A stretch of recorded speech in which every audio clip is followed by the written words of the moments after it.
आज हमारा जो सुश्रुत उत्तर तंत्र है उसका 64 नंबर चैप्टर है स्वस्थ वृत्त, वो हम स्टार्ट कर रहे हैं। तो आप 4 नंबर श्लोक में देखिए, सबसे पहले 4 नंबर श्लोक उसकी हिंदी में ही देखेंगे। स्वस्थ वृत्त का विस्तार बोला कि उस स्वास्थ्य मानव की रक्षा के लिए अनागत बाद प्रतिषेध अध्याय में जो संक्षेप में कह दिया गया उसका यहाँ पे विस्तृत विवेचन किया गया। तो जो हमारा अनागत बाद प्रतिषेध अध्याय है, चिकित्सा स्थान का चैप्टर है 24 नंबर, तो वहां पे भी उन्होंने स्वस्थ वृत्त का वर्णन किया। यहाँ पे भी उसको फिर विस्तृत करके इस चैप्टर में फिर से कहा गया है। तो सबसे पहले देखिए 6 नंबर श्लोक में वर्षा ऋतुचर्या यहाँ पे बोली गई। प्रक्लिन्नम शरीरिणाम वर्षा भिषजा खलु। 6 नंबर श्लोक की सेकेंड लाइन को आप हाईलाइट करना। मंदे अग्नो कोप्यम आयंती सर्व सर्वेशाम मारुतादे। यानी आपसे पूछा जाएगा कि सब सर्व दोष प्रकोपक ऋतु कौन सी है। वैसे तो मेनली वात का दोष वात प्रकोपित हो रहा है, हम ऐसा पढ़ते हैं वर्षा ऋतु में, लेकिन आचार्य जो चरक है उन्होंने भी बोला वात आदेव, यानी वात आदि जो है या पवनात्मक पवन आदेव, इस तरीके से बोला कि वात आदि दोष प्रकोपित होते हैं। तो त्रिदोष प्रकोपक ऋतु है हमारी वर्षा ऋतु। इसकी अब 9th नंबर श्लोक में देखिए, 6th नंबर श्लोक में आपने सेकंड लाइन को हाईलाइट किया। 9 नंबर श्लोक में देखना आप फर्स्ट लाइन में ही तप्त आवृत अंबो वा पिबेन मधु समायुतम को हाईलाइट करना। मधु समायुतम हम चरक संहिता में भी पढ़ते हैं कि जो वर्षा ऋतु होती है उसमें हम खान पान जो भी आहार खा रहे हैं, कोई औषध ले रहे हैं, कुछ भी पी रहे हैं, तो उसमें क्या किया जाता है, मधु के साथ पीने को बोला गया। तो पीबेन मधुना संयुतम को आपने हाईलाइट किया। नेक्स्ट है हमारा देखिए 12 नंबर जो श्लोक है, 12 नंबर श्लोक उसमें ऊपर लिखा है शीते सागनो निवाते च गुरु प्रावरणम ग्रहे यायात संगह वधुभीश्च को आपने हाईलाइट किया। यायात संगह वधुभीश्च, वधु यानी हस्तिनी को बोला गया। तो ये बोलते हैं हस्तिनी की सवारी करनी चाहिए, क्योंकि हम ऐसे याद रख सकते हैं ना कि बारिश है, वर्षा है, तो पैदल नहीं चलना, क्योंकि चल नहीं पाते ना, तो बोला गया है यायात संगह वधुभीश्च, हथनी की सवारी करने को बोला गया। तो वर्षा ऋतुचर्या में आपने 3 पॉइंट हाईलाइट किए कि एक तो ये सर्वदोष प्रकोपक ऋतु है, दूसरा इसमें मधु युक्त सारी चीजें लेनी चाहिए आपको, और यायात संगय वधुभिश्च इन्होंने बोला। नेक्स्ट लाइन में दिवा स्वप्नम अजीर्णम च वर्जिए तत्र यत्नतः, यदि यत्न पूर्वक क्या करना चाहिए, दिन में सोना, अजीर्ण, ये सब त्याग कर देना चाहिए, इनका वर्जन करना चाहिए। नेक्स्ट हमारा आता है 13 नंबर श्लोक में आइए आप। 13 नंबर श्लोक में यहाँ पे बोला गया सेव्याम शरदी यत्नेन कषाय स्वादु तिक्त का। आपको पता है शरद ऋतु में पित्त का प्रकोप होता है, तो पित्त का शमन करने वाले आपको रस देने हैं, कषाय स्वादु और तिक्त।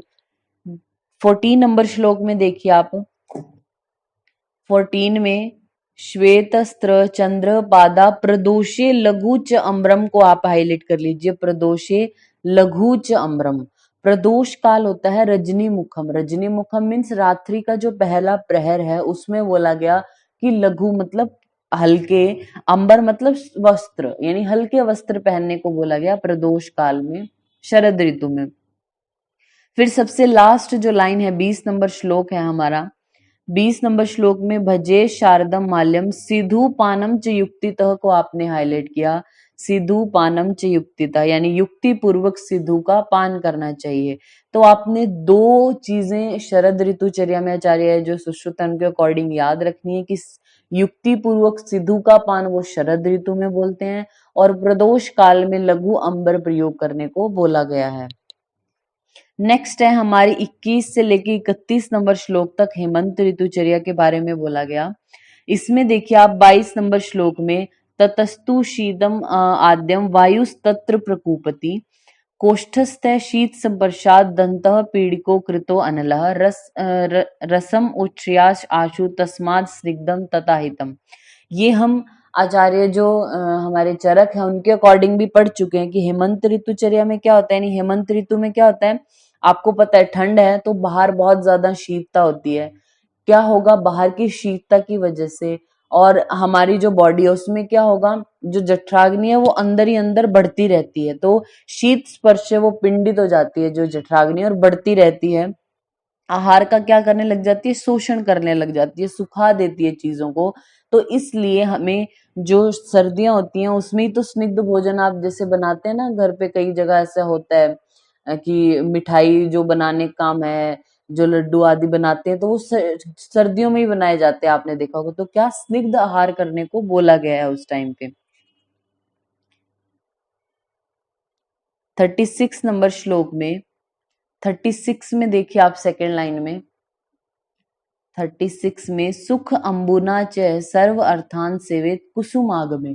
कुसुमागमे वर्ड को आप बॉक्स में बंद करके लिख लीजिए, वसंत ऋतु। वसंत ऋतु को बोला जाता है सुख अंबुना च सर्वथान, यानी जो हल्का गर्म पानी होता है ना, ज्यादा गर्म नहीं ज्यादा ठंडा नहीं, तो इस तरीके से जो वो उस पानी का यूज करना चाहिए हर उसके लिए। 38 नंबर श्लोक में देखना, 38 फर्स्ट लाइन को हाईलाइट करना, व्यामो अत्र नियुद्ध अध्व शील निर्घातनो जो हित, मीन्स इस ऋतु में क्या करने को बोला, नियुद्ध मतलब जो युद्ध करते थे ना पुराने टाइम में, ऐसे अध्व यानी मार्ग चलना, या शिला निर्घातनम मतलब पत्थर आदि फेंकना, यानी एक तरीके से फिजिकल जो एक्टिविटी करने को बोला, एक्सरसाइज करने को बोला, कौन सी, हमारी बसंत ऋतु में। क्योंकि हमें पता है कफ प्रकोपित हो जाता है, तो इस टाइम में कफ प्रकोपित ना हो तो उसके लिए फिजिकल एक्टिविटी करने को बोला, ये आपने हाईलाइट किया। और 39 नंबर श्लोक की लास्ट लाइन में लिखा, वर्जेन मधुर स्निग्धम दीवा स्वप्न गुरु द्रव्यान। ऑब्वियस सी बात है, कफ का अगर प्रकोप है तो आप मधुर चीजें, स्निग्ध चीजें, दीवा स्वप्न गुरु द्रव्य नहीं खाने को दोगे पेशेंट को। तो कुसुम आग में इसको बोला जाता है बसंत ऋतु को, और इसी में न्युद्ध है, अध्व है, शिला निर्घात नो या व्यायाम करने को बोला गया है। नेक्स्ट हमारा आता है 40 नंबर श्लोक, 40 नंबर श्लोक। यहाँ पे ग्रीष्म ऋतु में वर्जनीय बोले, व्याम उष्ण आयासम मैथुनम परिशोषिच रसाश्च अग्नि गुणोद्रिक्तान निदाघे परिवर्ज्य। निदाघे वर्ड के ऊपर आप हाईलाइट करके इसको लिख लीजिए, ग्रीष्म ऋतु। ग्रीष्म ऋतु को आचार्य जो सुश्रुत है वो क्या बोलते हैं, निदाघ नाम से बोलते हैं। तो उन्होंने बोला व्यायाम करना, उष्ण, उष्णता मतलब कि धूप आतप इन सब चीजों का सेवन करना, ज्यादा थकावट वाले काम करना, मैथुन करना, देह का शोषण करने वाले ऐसे कोई आहार विहार आग्नेय गुण वाले, मीन्स कटु अम्ल लवण ये जो रस है ये आग्नेय गुण वाले हैं, तो इनका त्याग कर देना चाहिए। क्योंकि वैसे भी ग्रीष्म ऋतु है तो पहली गर्मी बहुत ज्यादा है, तो ऐसी चीजें आप नहीं सेवन करोगे। 42 नंबर श्लोक में देखिए, 42, ताल वृंता अनिल आहारस तथा शीत गृहाणी च, शीत गृह में निवास करें, घर्म काले, घर्म भी हमारा किसको बोला जाता है, ग्रीष्म ऋतु को बोला जाता है। तो याद रखेंगे आप ये नाम, निदाघ, घर्म, ये ग्रीष्म ऋतु को। निषेवित वसांसी स लघुनी च, वसांसी कपड़े लघु पहनने चाहिए, हल्के कपड़े पहनते हैं हम गर्मियों में।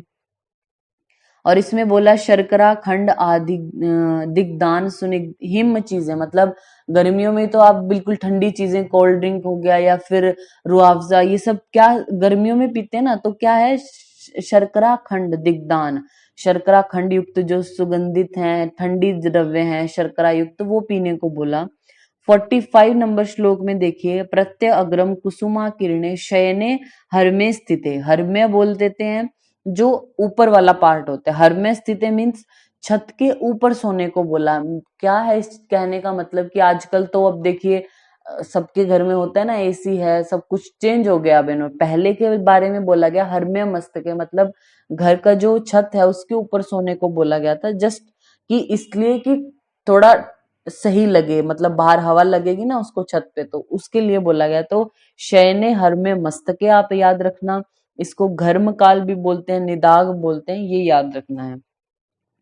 नेक्स्ट हमारी आती है 46 नंबर श्लोक में, देखिए आप 46, यहाँ पे लिखा तापात्यय, इसको आप हाईलाइट कर लीजिए, ताप्यात्य वर्ड को। तापात्य, ताप एक तरीके से क्या है, हमारी गर्मी, ताप मीन्स हॉट है कोई चीज, ताप आ रहा है, तो ताप अत्य मीन्स गर्मी का नाश हो गया। तो नेक्स्ट कौन सी ऋतु आएगी, प्रावरट को आप या तो आप यही सीधे ही याद रखो, अगर लॉजिक से आपको याद रखना है तो वो आप याद रखो, ताप गर्मी, अत्य मतलब नाश हो जाना, गर्मी का नाश हो गया तो प्रावरट ऋतु आ गई। तो तापात्य हिता नित्यम रसा, ये गुरुवस्त्र, तीन जो गुरु स्वभाव वाले रस है उनका सेवन करने को बोला। 49 नंबर श्लोक में देखिए फर्स्ट लाइन को हाईलाइट कर लेना। 49 में व्यायामम च दिवा स्वप्नम व्यवायम च अत्र वर्जित, यानी व्यायाम करना, दिवा स्वप्न करना, व्यवाय, ये सब क्या बोला गया, निषेध बोला गया है इसमें। फिर आप देखिए हिंदी में जो ये 54 नंबर श्लोक के नीचे हिंदी दी हुई है ना, उसकी आप देखिए सिक्स लाइन में उद्मंथ को हाईलाइट कर लीजिए आप। उद्मंथ मीन्स उद्मंथ जो सत्तू होता है वो, धूप में बैठना, भ्रमण करना, व्यायाम, दिवस, स्वप्न, स्त्री संभोग, ये सब वर्जित बताया गया। और जहां पे इसकी हिंदी एंड हो रही है, एंडिंग से फोर्थ लाइन देखना, नीचे से फोर्थ लाइन, प्रावृत ऋतु में युक्ति पूर्वक मद को रुचिकर बनाने के लिए द्रव्यों से युक्त करके पुराने अरिष्ट, आसव या मैरेय का पान, किंतु रात्रि में नहीं देना चाहिए ये सब। प्रावृत ऋतु में कुपित हुए वायु को निर्हु बस्ती, अनुवासन बस्ती या अन्य वातनाशक उपायों से शांत कर लेना चाहिए, ये आपको याद रखना है। नेक्स्ट है हमारा 56 नंबर श्लोक में आइए। 56 नंबर श्लोक, अतः ऊर्ध्वम द्वादश अशन प्रविचारणा वक्ष्यामः को आपने हाईलाइट किया। ये आप क्या हाईलाइट करना है, द्वादश अशन प्रविचारणा, और उसके ऊपर एरो करके लिख लीजिए सुश्रुत की देन। आपसे पूछेंगे द्वादश अशन प्रविचारणाएं जो है वो किसकी देन है, तो आचार्य सुश्रुत की देन है। होती क्या क्या है आगे लिखा, या हिंदी में पढ़ लीजिए।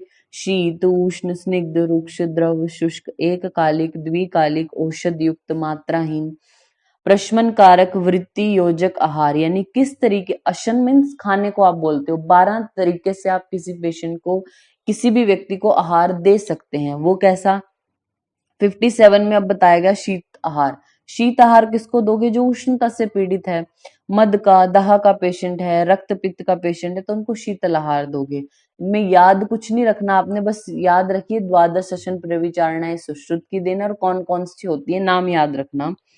फिर इसी तरह 58 नंबर जो 58 नंबर जो श्लोक है उसमें देखिए उष्णहार का विषय, जो व्यक्ति कफ और वायु के रोगों से ग्रसित है उनको आप उष्णहार देते हो।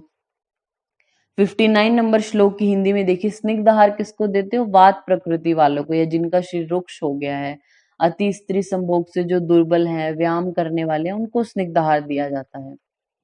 नेक्स्ट हमारा आता है 60 नंबर जो श्लोक है, 60 नंबर श्लोक में रुक्ष आहार किसको आप दोगे, जिनके मेद ज्यादा बढ़ा हुआ है, अधिक चिकने शरीर वाले जो व्यक्ति हैं, प्रमेह से पीड़ित हैं, या कफ ज्यादा व्याप्त है जिनका, उनको रुक्ष आहार देते हो।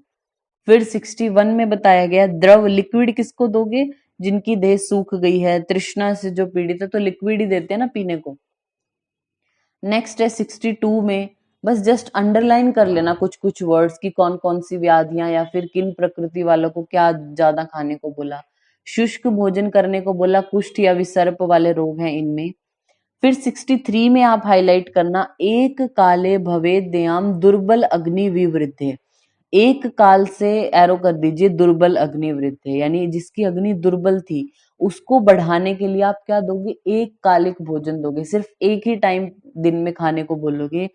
और नेक्स्ट लाइन में हाईलाइट करना सम अग्नि, और एरो कर लीजिए द्विकालम अपी, अगर किसी की अग्नि सम है तो उसको 2 टाइम खाना खाना चाहिए, सुबह और शाम को, ये आयुर्वेद के अकॉर्डिंग। सम अग्नि है जिनकी तो द्विकाल, और जिनकी अग्नि दुर्बल है और उसको बढ़ाना है आपने तो एक काल में आहार देना चाहिए, ऐसा बोला।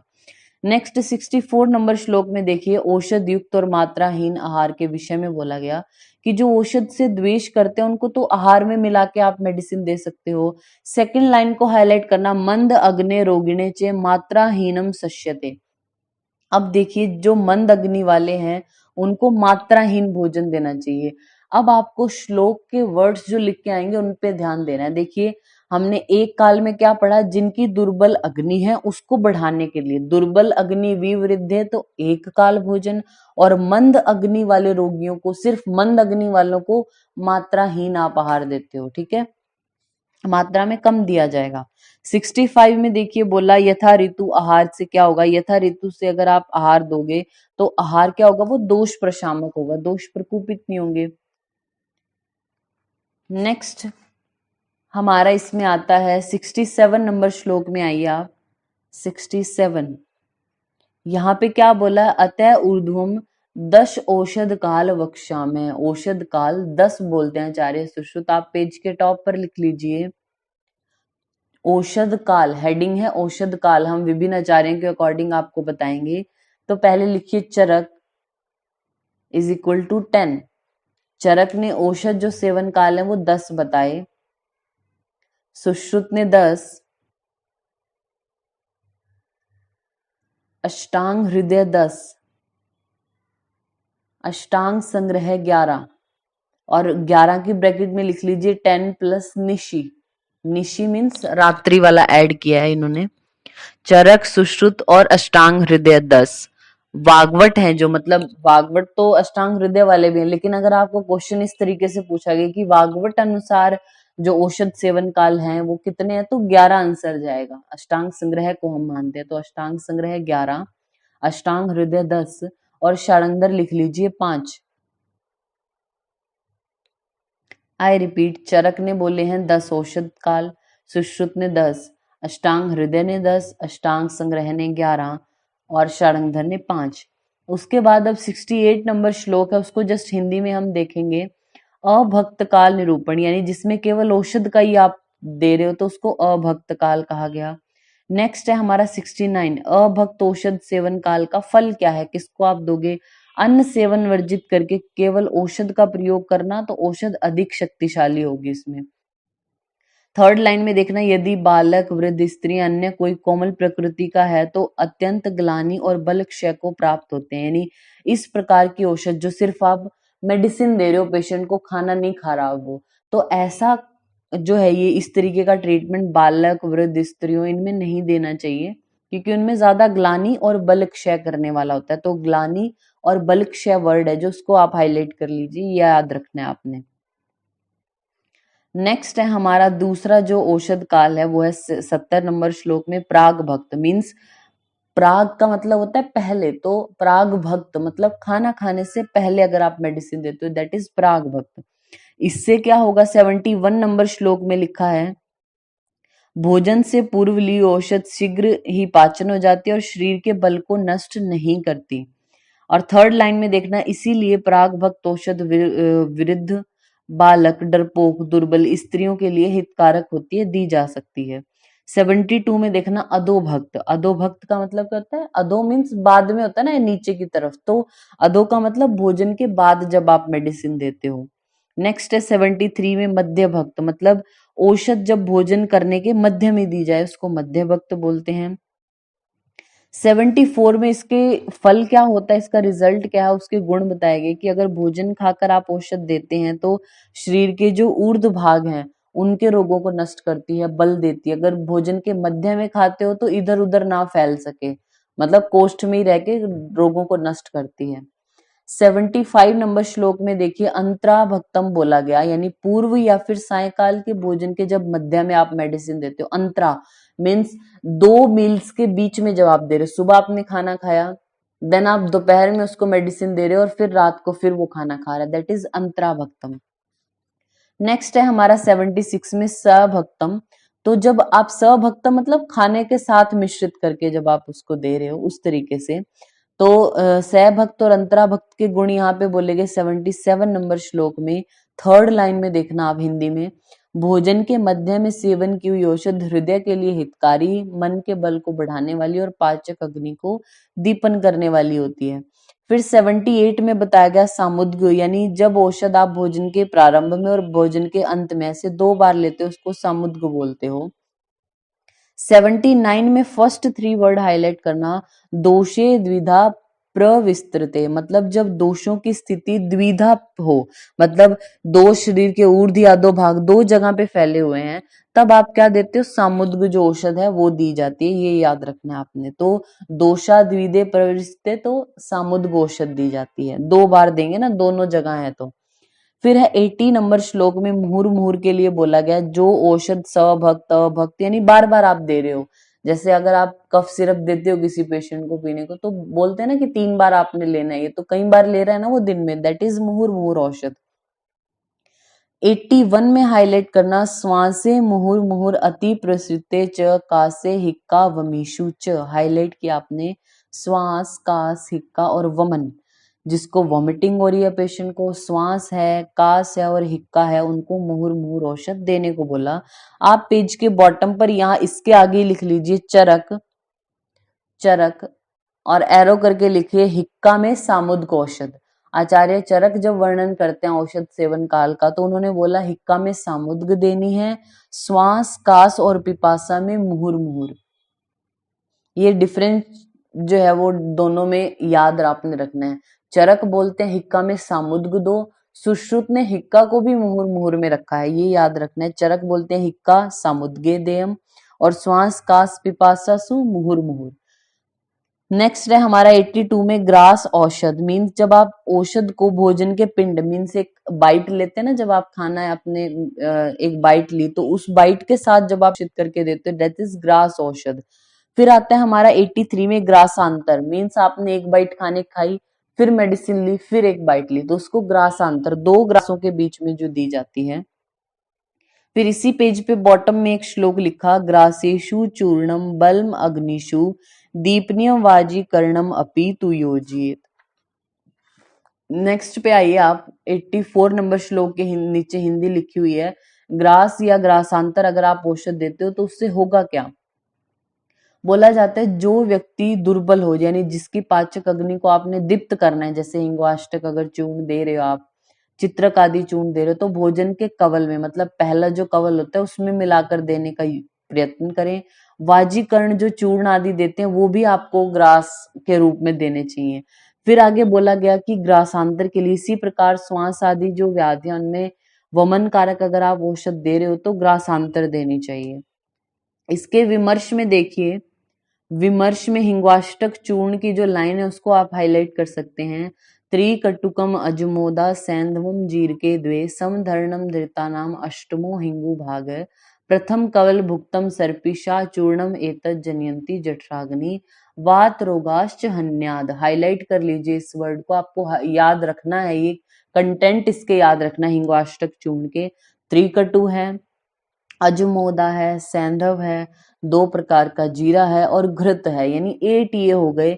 और फिर अष्टमो हिंगू भाग है, इनका 1/8 जितनी इनकी टोटल क्वांटिटी होगी उसका 1/8 हिंगू लेने को बोला। तो 8 कंटेंट कौन से हैं हिंगू को छोड़ के, हिंगवाष्टक बोला ना, हिंगू तो हो गई, 8 और चीजें मतलब त्रिकटु यानी 3 चीजें हो गई, अजमोदा, सैंधव, फिर 2 प्रकार का जीरा और घृत ये बोला। तो इसकी करेगा क्या, ये जठराग्नि को बढ़ाने वाला है और वात रोगों को नाश करने वाला। प्रथम कवल भुक्तम याद रखना, पहले कवल जब आप खाना खा रहे हैं तो पहली वाइट के साथ लिया जाता है हिंगवाष्टक चूर्ण। तो ये हमारा 64 नंबर चैप्टर है जो कंप्लीट होता है।